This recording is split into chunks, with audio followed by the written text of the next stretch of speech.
Welcome to Bruce Knows. This is the first video of a series that I'm calling Tbox Sommelier.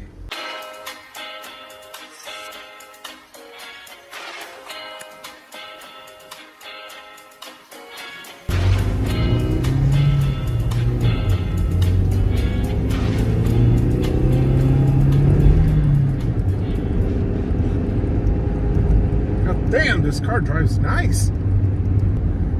Now, I'm not really going to beat on this car a whole lot because it's sold. I've been planning on doing this video for a while, but I couldn't make it happen.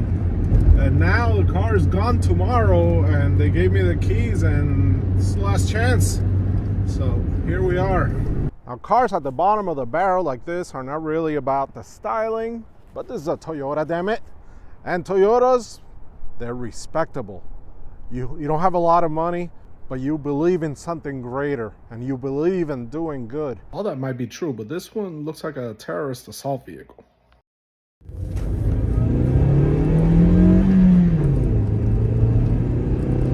Gotta say, the car still drives drum tight.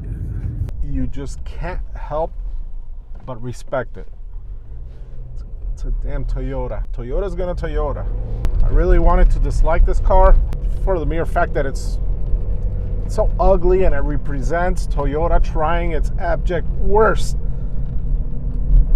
But it's still a great car. This thing's got 162,000 miles. It's had minimum maintenance. All the electronics, all the power windows work, power locks work, doesn't overheat, air conditioner works, heater works. But it's not just that, it's the damn thing. It doesn't have any squeaks or rattles. This thing is a death trap.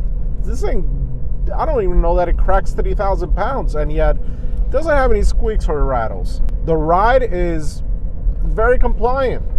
The handling, there's, it's a very light car, so it's tossable. Steering has good feedback to it, so you really feel what the car is doing. Man, I got to keep going with the superlatives here. This little engine it's enough engine to get up on the highway, and it's smooth, and it does incredible fuel economy. But not only that, the transmission is great. The transmission feels solid. It blows my mind that a car this old still feels this good. And this car by no means has it been babied. This car's been living in Philadelphia. Philadelphia's got terrible streets. And there's other great things about this little car too. The ergonomics are excellent. I'm 6'3". The fact that I fit so comfortably in this car is great. There's sufficient room in the back to be a family car, and there's a large window glass. The door sills are low. The dashboard is low. It's pleasant to be in here. What about the interior? The interior plastics, it's all it's all hard plastic. It's all what you would expect for the price. Now, this car is equipped with a basic. It's got cup holders on each side, air conditioner, it's got a heater, power locks and power windows, power steering, power brakes. But that's just cheap. Toyota is gonna Toyota. Ergonomically speaking, it's all very comfortable. It's just a very odd dashboard that Toyota was doing at the time. Basically, in front of you, there's nothing, which is good in case you go through the windshield. You're not gonna clip your knee against anything. I don't know. Journalists used to hate it when it came out, but honestly, who cares? It's a cheap car. I don't know why they did it. They were just trying to do a little bit different. You got to remember that Toyota was trying to be hip. Toyota doesn't know how to be hip. So here's the story of the Yaris and the Echo before it. Right about the time that Chevrolet released the Cavalier, like a turd with a Lee press-on nail in it to the world, is that Toyota realized that Americans didn't care about a great car. They wanted cheap and reliable. And Toyota does cheap and reliable like X-Lax does diarrhea, creamy and often. So the Echo came out.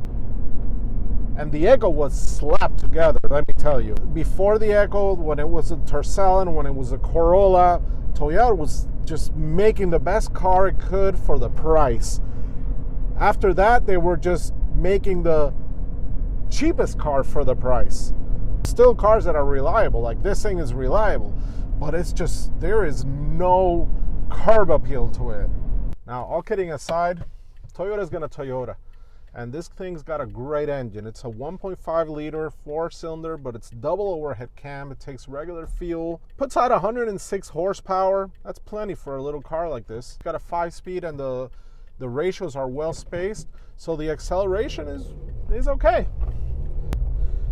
The engine is better than it should be. The transmission, better than it should be. The suspension, better than it should be.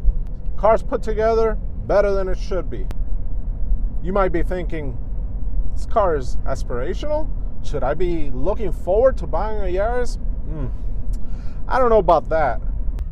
Guess depends on who you are. I think that this car is perfect for a starter family who needs something reliable and something that is cheap to keep on the road. And the parts are cheap when something breaks, and the fuel economy is excellent, and it's got space, and it's got power, all the necessary power equipment that you would want. But this car also reminds me that Christmas Eve is nothing more than a tree funeral. Is this car aspirational? Well, it depends on how you look at it. It does everything right. But to me, I think it's more than that. I think the car's really great. I think that the car is more of a Christmas Eve than just a tree funeral. I enjoy driving it. That little engine it revs really nicely, and the transmission snicks into gear, and the suspension is really nice. So it's a pleasant car to be in. God damn it, I really wanted to hate the car, but it's really good. Now here's something I've never seen before. This hood has not been opened enough that it's remained lubed, so it has an actual prop rod, but it doesn't need it because it stays up by itself.